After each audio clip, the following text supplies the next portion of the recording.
Video at the March annual meeting of our shareholders this year. And as Reverend Butts so eloquently shared with us, the world has significantly changed. The rules of engagement for all of us, especially a for-profit corporation, has changed. Now we can look at what others are doing and be somewhat concerned or upset because they're not doing enough, or we can look at ourselves and say we need to do more. That video is an expression and an illustration that is emblematic of what is going on in our country. We all saw it firsthand in the Fifth Ward, and certainly what's going on around the world in which people are being left behind. And you look at an area like the Fifth Ward and you can hardly believe, not unlike New Orleans 4 years ago when we were in the Ninth Ward, that you're looking at a neighborhood that is in the United States of America. Since New Orleans, I have asked all of you and 200,000 partners not to be a bystander. Well, not being a bystander also is linked to the company. We too have a fiscal responsibility beyond just making a profit.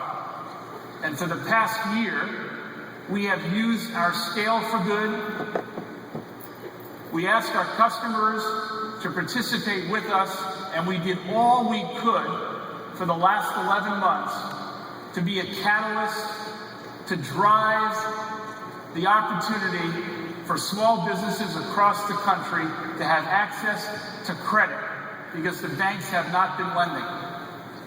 Now, what does that have to do with a coffee company in Seattle, Washington?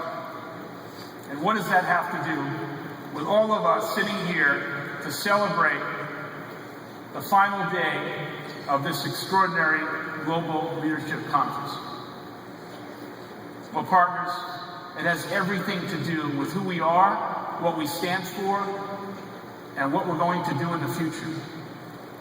But it goes back to the beginning.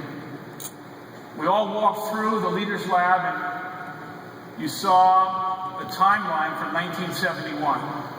But let me take you back to 1987. It was a very different company back then. We had 11 stores. We had 100 employees. We were not yet partners. We had a dream then, a dream to create a different kind of company.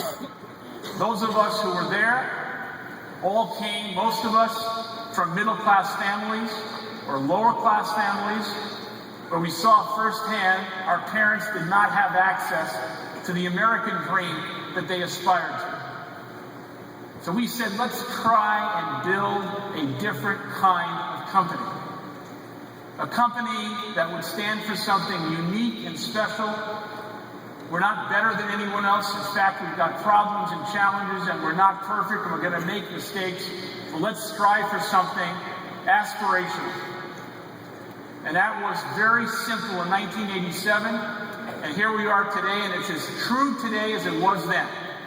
And that is to achieve the balance between profitability and a social conscience. And the first thing we did, once we realized that that was the foundation of the company, our reason for being and our core purpose, what we did is we asked another important question.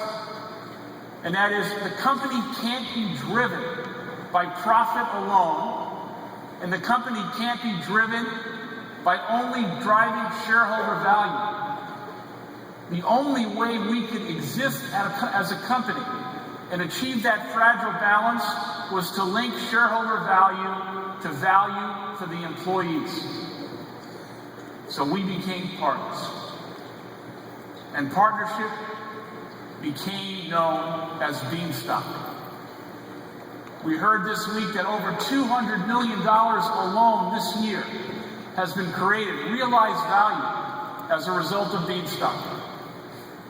And the entire company back then and today is linked to one principle, and that is we cannot exceed the expectations of our shareholders unless we, as leaders, as managers, exceed the expectations of our people, and we must tie shareholder value to our people as well as our shareholders. Now, I remember back in those days, we were not yet a public company, and we had private shareholders, and there was resistance because they said that is going to be dilutive to their investment. They also said things that were disrespectful, that these people will never understand what a stock option means. You're going to give the company away to those people. I heard it again a year ago, or a year and a half ago, when we were in the midst of the cataclysmic financial crisis. And an institutional shareholder who had held the public stock for more than a decade, someone I had known, called me on the phone and said, "Howard, you have every opportunity. Every company is doing it. This is the perfect time to cut the health care benefit. No one will criticize you." Are you kidding me?